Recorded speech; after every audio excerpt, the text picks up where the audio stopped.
banyak catatannya dari debat capres, cawapres gitu. Dan Bang Irman nonton dari awal sampai akhir? Alhamdulillah nonton ya. Oke. Terutama jangan tepuk tangannya itu dari sahabat saya itu Zainal. Ya, teman loh, sahabat saya itu sama beliau itu ya. Karena melarang tepuk tangan. Sudah sangat sempurna dia, kan, seperti itu. Gitu. Manusia tidak ada yang sempurna loh. Iya, semakin dia sempurna orang melupakan dia itu, kan. Tidak boleh tepuk tangan, tertawa. Oke, ini kita mau bicara soal tepuk tangan atau moderator sih? Itu bagian dari penjelasan Bang Irman nanti, bukankah seperti itu ya Bang Irman? Karena kami terkejut begitu Bang Irman ketika kami agak-agak mengulik-ngulik media online gitu. Ada pernyataan ini tidak sesuai konstitusi, debat yang berlangsung yang diadakan oleh KPU. Penjelasan dari Bang Irman secara detail aja Bang. Jadi istilahnya saya memakai tidak sesuai dengan konstitusi, bukan melanggar konstitusi, itu berbeda ya. Oke. Nah, jadi begini, ini kan debat yang dilakukan oleh calon presiden yang kemarin itu debat resmi kenegaraan ya, itu diatur oleh undang-undang dan yang menyelenggarakannya lembaga negara bernama KPU, kan seperti itu. Jadi bukan talk show seperti biasa diadakan oleh TV One atau Metro TV, kan seperti itu. Dan TV-TV lainnya juga, atau TV-TV lainnya kan seperti, atau lembaga-lembaga lainnya seperti itu. Tapi ini debat resmi kenegaraan. Yang dibicarakan dalam debat itu adalah tentang bagaimana setiap calon presiden menyampaikan visi misinya dalam proses pencapaian tujuan negara. Dalam Undang-Undang Dasar 45 sudah disebutkan. Undang-Undang Dasar 45 ada tujuan negara kita itu masyarakat adil, makmur, sejahtera dan seterusnya dan seterusnya. Makanya guna pencapaian tujuan itu NKRI ini ibarat kapal besar, butuh nahkoda dia. Namanya presiden.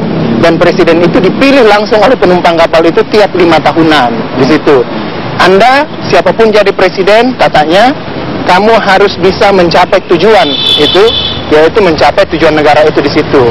Dan guna mencapai tujuan itu, maka kita sebagai warga negara sudah punya kesepakatan di situ.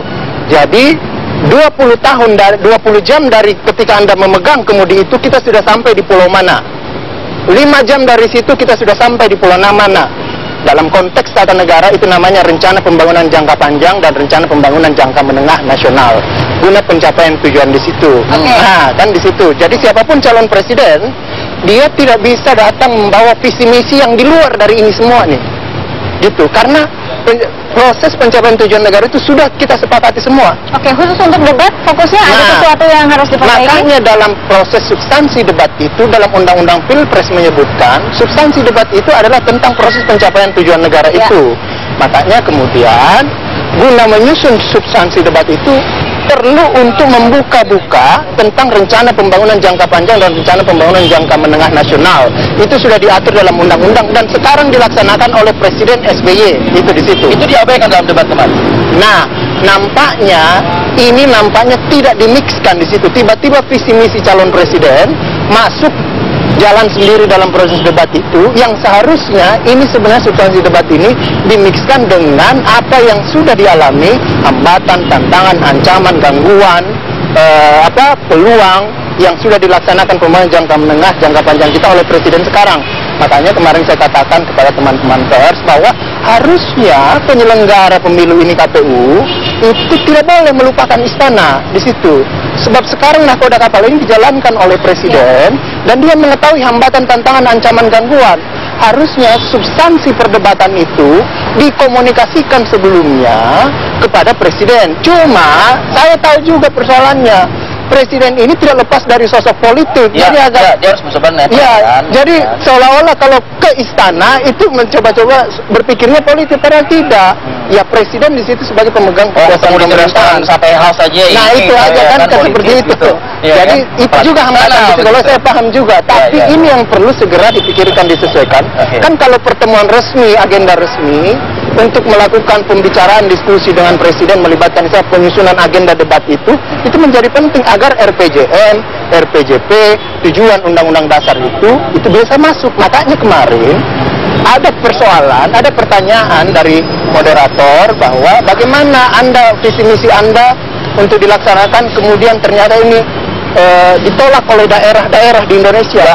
Iya kan, seperti itu. Ada yang mengatakan saya akan menggunakan politik anggaran. Duitnya nanti saya tahan. Wah, nanti marah daerah itu, perasaan duit saya itu, kenapa kamu mau tahan? Undang-undang saja, ya, undang-undang saja itu marah daerah, apalagi kebijakan presiden. Ya, seperti itu. Nah, kalau misalnya visi misi ini terbingkai dalam RPJP guna pencapaian Undang-Undang Dasar, maka semuanya bisa masuk pada rule-nya semua, pada lorong-lorong yang pas, itu semua perdebatan itu di situ. Nah, ini menjadi penting untuk dikomunikasikan debat itu kepada presiden. Masih ada ke depan 5-4 Nah, itu debat. pertanyaan saya, telat atau tidak gitu, ketika pemikiran seperti ini sekarang sudah hari Rabu, sebentar lagi ada debat yang kedua gitu. Apalagi yang substansi adalah di tanggal 15 itu bicara soal ekonomi, perekonomian. Dan seperti itu supaya calon presiden yang kita mau beli ini barangnya itu tidak keluar dari realitas persoalan yang sekarang yang sedang berjalan itu di situ. Atau ini capresnya mungkin pengen buat yang baru begitu mungkin. Ini tadi saya gambarkan, ini nakoda kapal besar nih. Ya.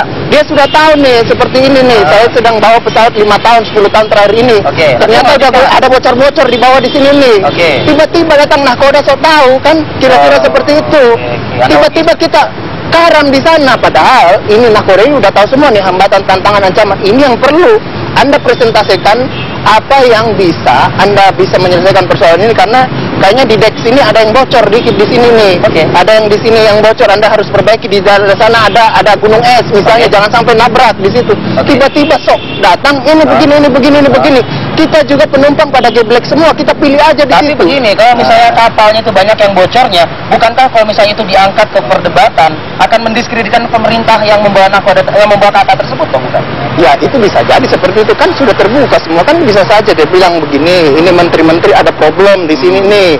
Kok menteri-menteri, gubernur, bupati, wali kota saya ditangkap semua nih. Bagaimana berarti itu kan jauh lebih menarik kalau bisa seperti Iya kan, tapi persoalannya kata presiden, saya juga heran kenapa ini gubernur, bupati, wali kota saya ini pada ditangkap semua, padahal pada ngakunya nggak ada yang terima duit. Ada persoalan juga di sini itu, karena nampaknya kepastian hukum yang kita perdebatkan kemarin itu nampaknya tidak hanya dibutuhkan oleh warga negara, tapi saya pun presiden itu membutuhkan kepastian hukum itu. Saya pun wakil presiden serta menteri-menteri dan bupati, gubernur saya itu butuh kepastian hukum itu, karena tiap hari mereka menjalankan kebijakan, tiba-tiba dipanggil, tiba-tiba ditersangkakan, tiba-tiba diterdakwakan.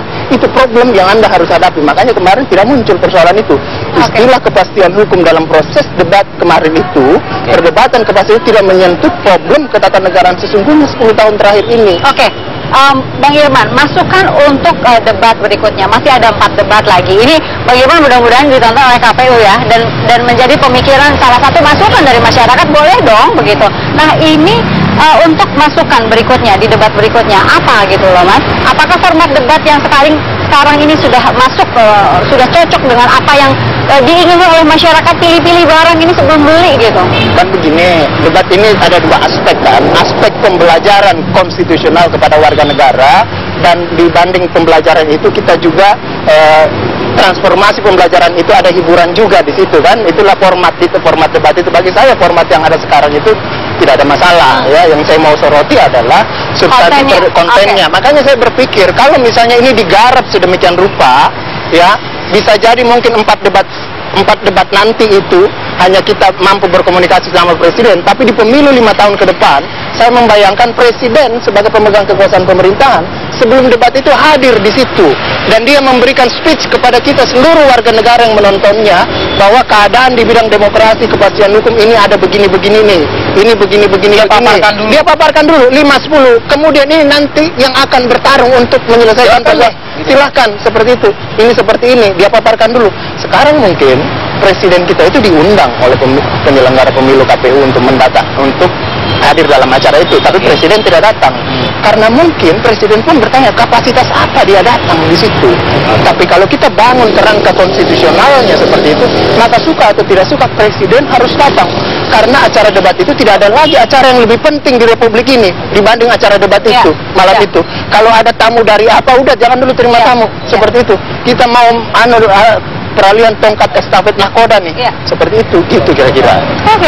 Oke. Itu ideal sekali kalau terjadi, Vi. Ya. Jadi masyarakat juga nggak beli kucing dalam karung. Nah, sekarang gini, kalau bicara nggak beli kucing dalam karung, ya itu kembali lagi kepada masyarakat. Tapi seberapa begini, ini analisa Bang Irman juga deh, seperti apa? Seberapa tepat dan jitukah KPU menentukan moderator? Nah, ini penting juga kan untuk untuk kita analisa begitu Bang Irman. Ada pandangan dari Bang Irman ini. Jadi begini, di Undang-Undang Pemilu Presiden itu memang nampaknya moderator itu ditulis dari kalangan akademisi, ya. Ditulis secara jelas dari kalangan akademisi. Bayangan saya sebagai warga harusnya nggak usah dari kalangan akademisi. Tidak usah dikotakan seperti itu. Nggak usah dari orang profesional seperti Mbak Indi, Mas Arief, kira-kira seperti itu kan. Tapi undang-undang itu menulis seperti itu. Cuma saya sadar dalam undang-undang itu, karena jangan sampai orang profesional ini sudah terkotak-kotak duluan.